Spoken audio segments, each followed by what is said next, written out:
अमोघ शक्ति देखने वाले सभी दर्शकों को पंडित अखिलेश चौधरी जी का प्रणाम, नमन। मित्रों, मंदिर आप जाते ही होंगे। इस चैनल पर आए हैं, इस चैनल के दर्शक हैं तो मंदिर आप जरूर जाते होंगे। मंदिर में परिक्रमा भी लगाते होंगे, जिसे प्रदक्षिणा भी कहा जाता है। प्रदक्षिणा के बारे में बहुत अद्भुत तथ्य लेकर आया हूं, आप सुनकर चौंक जाएंगे। यूट्यूब पर पूरा सुन के जाइए, पूरा देख कर जाइए। आपके बहुत सारे जो प्रश्न होंगे प्रदक्षिणा को लेकर वो आज क्लियर हो जाएंगे। इसके पीछे क्या है?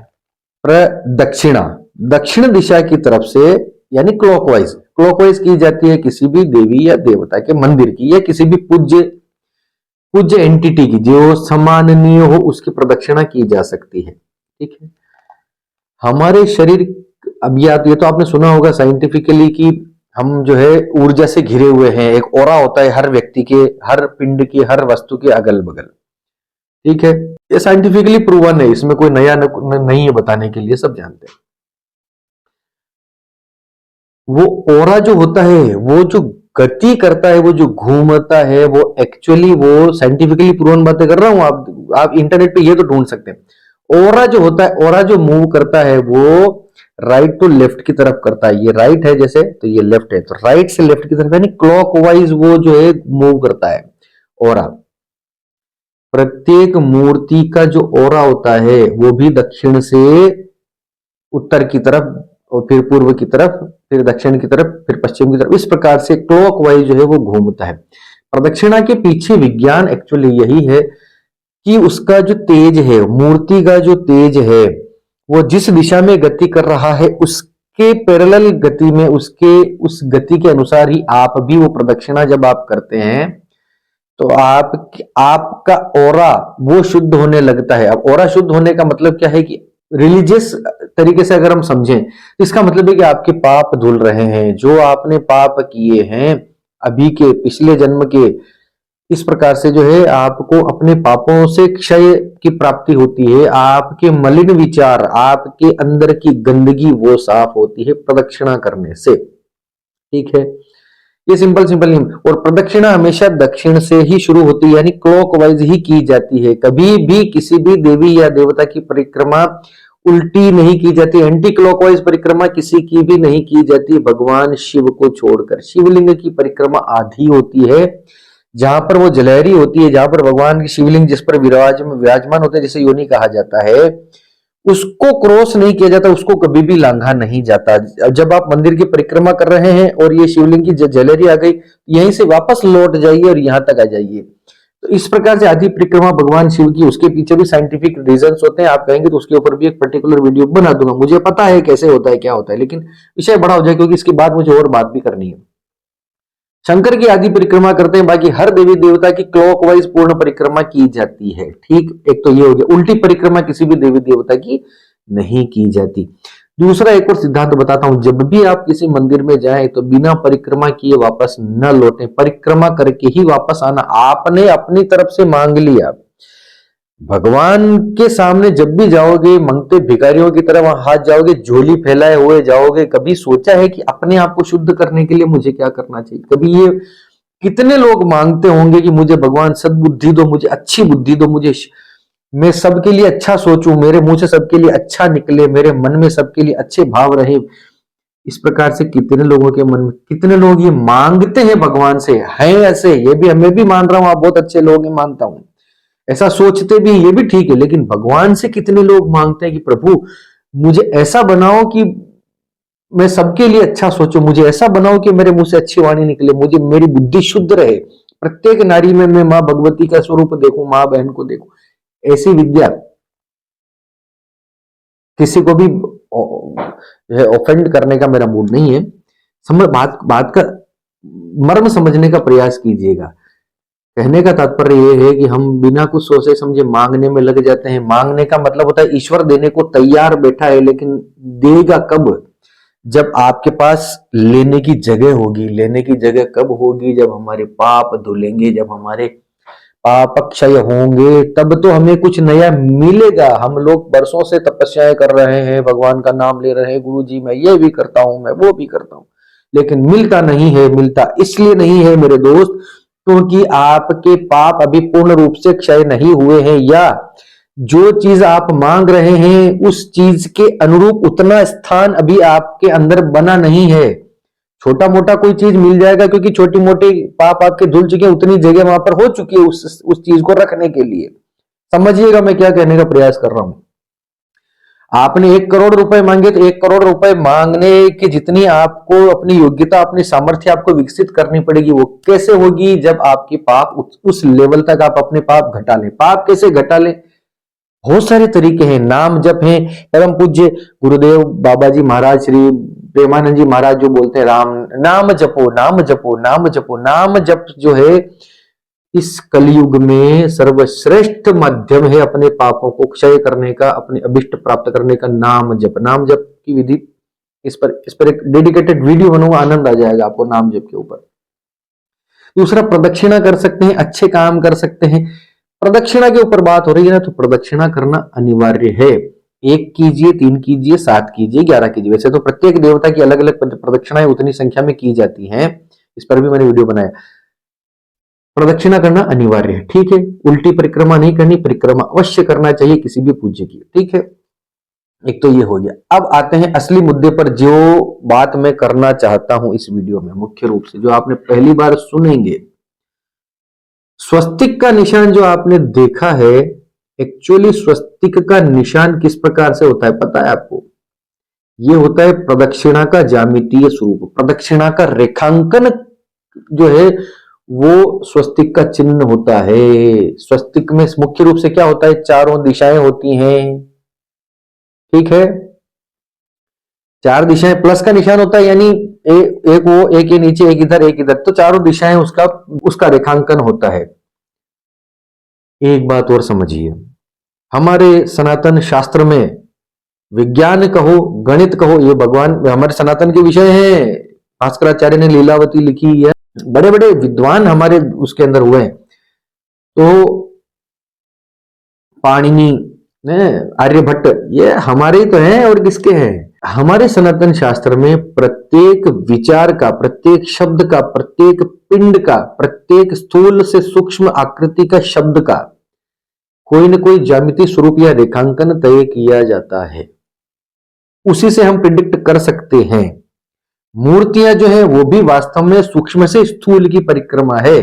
सूक्ष्म शरीर को हम बता नहीं सकते, तो उसको हमने जो है स्थूल शरीर में हमने लाया कि उसके गुण इस प्रकार से हैं, उस देवता के, उस शक्ति के गुण इस प्रकार से हैं, तो उसको एक फिजिकल एंटिटी का हमने रूप दिया। उसको भी जब हमने और बारीक किया और उसका रेखांकन किया, तो उसका यंत्र बनाए गए। हमारे तंत्र शास्त्र के अंदर जो यंत्रों का, जो जैसे श्री यंत्र है, कुबेर यंत्र है, देवी यंत्र है, भगवती दुर्गा यंत्र, हनुमान यंत्र, ये जो सारे यंत्र हैं, ये सारे क्या है? ये रेखांकन है उस देवी देवता की ऊर्जा के अनुरूप, किस प्रकार से वो ऊर्जा काम करती, उसका रेखांकन है। उस ऊर्जा को जो है और भी ज्यादा पावरफुल बनाने के लिए, उसका और ज्यादा जो है उसको पावर देने के लिए, इस यंत्रों पे मैंने पूरा एक वीडियो बना रखा है डेडिकेटेड, देखिएगा जरूर, मैं लिंक डाल दूंगा।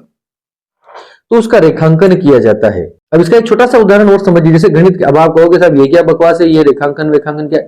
गणित के अंदर पाई होता है कि नहीं होता? पाई का मान 2.14, ऐसा कुछ 2.14 ऐसा कुछ होता है। देखो मैं गणित में बहुत कमजोर आदमी, लेकिन पाई का मान 2.14 इस प्रकार से उसको गिना जाता है। उसको एक आकृति का नाम दिया, ये पाई है, इसका अंकीय मान 2.14, ठीक है। इसी प्रकार से इंफिनिटी का एक सिंबल होता है गणित के अंदर, जिसको अनंत कहा जाता है, वो अनंत का प्रतीक है, ठीक है। वहां भी माना जाता है ना, वो होता है, वो काम करता है अनंत। उसके पीछे भी एक विज्ञान है, क्यों दिया गया इस प्रकार से। तो स्वस्तिक के निशान में क्या होता है? स्वस्तिक का निशान जो आप जो यहां पर देख रहे होंगे, स्वस्तिक के निशान में जो मध्य का जो बिंदु होता है, जहां पर वो प्लस जो है, वो क्रॉस जो है, वो बीच में जहां पर जिस जगह पर मिल रहा होता है क्रॉस का बीच वाला बिंदु, उस बिंदु पर मुख्य देवता की स्थापना होती है, जो मंदिर की मूर्ति समझ लो, ठीक है। उसके चारों तरफ जो वो क्रॉस की जो लाइनें होती हैं, वो चारों दिशाओं के प्रतीक हैं। उसके बीच में भी आपने, स्वस्तिक के बीच में भी आपने 4 पॉइंट देखे होंगे, है ना, इस प्रकार से बीच में यहां पर दिखाई दे, चारों पॉइंट, जो चारों बिंदु जो लगा रखे हैं चारों दिशाओं के बीच बीच में, ये एक्चुअली क्या है? इसका मतलब क्या है? स्वस्तिक का जो है हम डिकोड करने का प्रयास कर रहे हैं कि क्या होता है। जहां पर दोनों रेखाएं मिलती हैं उस पर मुख्य देवता। अब समझिए, हमारे सनातन शास्त्र में आपने सुना होगा पंचदेव उपासना का जो है वो सिद्धांत कहा जाता है। पंचदेव उपासना इसके अंदर मुख्य है। शिव, दुर्गा, दुर्गा यानी भगवती, शिव, भगवती, सूर्य, गणेश और विष्णु नारायण, ठीक है। 5 मुख्य देवता माने गए हैं। अब इन 5 में से जिसको आप पूजते हैं उसको स्वस्तिक के बीच में रख लीजिए, ठीक है। और गणना क्रम के, इसका भी क्रम है कि कौन सा देवता कहां विराजित होता है, उसके अनुसार बाकी 4 देवता वो हो जाएंगे। जैसे विष्णु को मुख्य, आप विष्णु को उपासक है, वैष्णव है, तो विष्णु को मुख्य बीच में, उस क्रॉस के बीच में रखते हुए उसमें स्थापित करते हुए बाकी चारों बिंदु जो हैं वो शिव के, दुर्गा के, गणेश के और सूर्य के इस प्रकार हो गए। मुख्य पंचदेव उपासना में आप जो वैष्णव है तो मुख्य आपके लिए नारायण हो गए, विष्णु हो गए। इसी प्रकार से शिव अगर बीच में रख रहे, शैव है, आप शिव की पूजा करते हैं तो वो 4 बिंदुओं पे दूसरे देवी देवता आ गए, ठीक है। ये हो गए चारों रेखाएं, चारों दिशाओं की प्रतीक हो गई जिनसे ऊर्जा निकलती है। मुख्य देवता बीच में हो गई जिसकी ऊर्जा चारों तरफ प्रतिपादित हो रही, पंचदेव उपासना इसके अंदर आ गई। अब आपने एक चीज और देखी होगी, जब इस प्रकार से क्रॉस मिलता है तो क्रॉस को इस प्रकार से जो है क्लॉकवाइज, स्वस्तिक को क्लॉकवाइज बनाया जाता है ना। यानी दक्षिण दिशा की तरफ जो लाइन जा रही है उसको वापस इस प्रकार से क्रॉस, जो बता रखा है इसके अंदर, चित्र के अंदर ऐसे आएगी, ठीक है। यानी वो क्लॉकवाइज घूम रहा है, वो इधर क्लॉकवाइज हो गई। फिर ये लाइन को देखोगे तो वो वापस नीचे क्लॉकवाइज हो गई, ये क्लॉक, इस प्रकार से पूरा जो है एक तरह से सर्कल है। बीच में देवता है 5 और ये चारों तरफ सर्कल है, उसकी परिक्रमा के रूप में उसकी ऊर्जा को जो है रेखांकन किया जाता है, ठीक। अब एक बात और सुनो, वो जो 4 रेखाएं जो अभी निकली थी क्लॉकवाइज जो मैंने बताया, ठीक है, उसके भी ऊपर कुछ रेखाएं ऊपर भी निकाली जाती है, वो अनंत का प्रतीक है, वो अनंत दिशा में जा रही हैं। ये वो कोनों में जो है, 4 कोने में जो निकल रही है ऐसा, और नीचे भी ऐसा, ठीक है। वो क्या है, वो आपकी दोनों दिशाओं के बीच की जो दिशा है, कोण जो होते हैं उस कोण का प्रतीक है, जो अनंत का प्रतीक है, जो ऊर्जा अनंत तक जाती है। आप उस देवता की ऊर्जा के अंदर जब आप आ जाते हैं तो आपके अनंत जन्मों के जो पाप हैं, अनंत जन्मों से जो आपके अंदर जो आप चिपका कर लेकर जा रहे हैं, उसको वो फेंकने का काम कर रही है।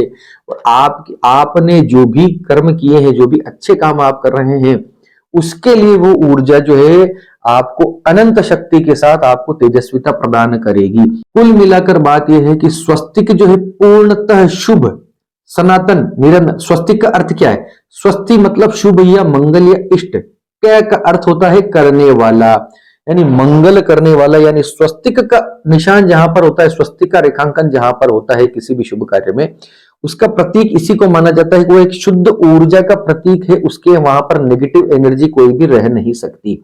ये स्वस्तिक का मोटा मोटी जो इतनी देर से जो मैंने प्रवचन दिया था उसका मूल बात यही है। स्वस्तिक जो है अनंत शुद्ध सत्य सनातन सात्विक ऊर्जा का प्रतीक है, जो किसी भी नकारात्मक ऊर्जा को अपने पास में नहीं आने देता। ये स्वस्तिक का अर्थ है और ये प्रदक्षिणा का अर्थ है। मैं कुछ चूक गया हूं तो मुझे प्लीज कमेंट में मुझे ज्ञान दीजिएगा। मुझे किसी भी बात का बुरा नहीं लगता है, लेकिन आप कमेंट जरूर कीजिए। मेरा निवेदन ये रहेगा, अच्छा लगा हो ये बात, नहीं सुनने को कुछ सीखने को कुछ मिली हो तो स्वस्तिक बनाइए, अपने घर में मुख्य द्वार पर बनाइए। इसके भी कई सारे प्रयोग हैं जो मैं आपको बताऊंगा अगले कुछ वीडियोस में। कमेंट अवश्य, कमेंट करोगे तो बताऊंगा, नहीं करोगे तो नहीं बताऊंगा। कमेंट करो, ठीक है। तो जुड़े रहिए हमारे साथ। वीडियो अच्छा लगा हो तो शेयर कीजिए, चैनल को सब्सक्राइब कीजिए, वीडियो को लाइक कीजिए और कमेंट अवश्य कीजिए। कमेंट का जो है मेरा थोड़ा आग्रह रहता है, कमेंट अवश्य कीजिए। लोग देख रहे हैं तो एक ओम नमः शिवाय लिखने में क्या कितनी देर लगती है, जय श्री राम लिखने में कितनी देर लगती है, अच्छा बुरा दिल इमोजी बनाने में कितना टाइम लगता है। कर दो भाई, थोड़ा सा मोटिवेशन मिलता है। यूट्यूब से तो कुछ मिलता नहीं, आपसे ही मिल जाए कुछ है ना। पैसा की बात नहीं कर रहा हूं, मोटिवेशन है। चलिए, इसी के साथ आप सबके मंगल की कामना। मनमत भक्ति चैनल जो है मैंने अभी बनाया है, मुझे याद आ गया। देखो, भजन है, गीत है, सुंदर सुंदर स्तोत्र है, मंत्र है, मेरी आवाज में मैंने लिखे भी हैं, तो उसको जरूर जाके चेक कीजिएगा, उस पर विजिट कीजिएगा। बहुत अच्छे अच्छे भजन हैं, आपको अच्छा लगेगा। बहुत नए नए प्रयोग करने वाला, मैं प्रयोगवादी मानव हूं तो मैं प्रयोग करता रहता हूं, कुछ ना कुछ मुझे जिंदगी में नई नई किक चाहिए होती है, तो वो वहां पे मैं कर रहा हूं। आपको अच्छा लगेगा, इतना मेरा जो है मेरा विश्वास है। मनमत भक्ति का लिंक भी मैं दे दूंगा, उसको भी लाइक कीजिए। हमारे साथ ऐसे ही जुड़े रहिए। आप सबके मंगल की कामना करता हुआ मैं पंडित अखिलेश उदित आपसे विदा लेता हूँ। धन्यवाद। सर्वे भवन्तु सुखिनः।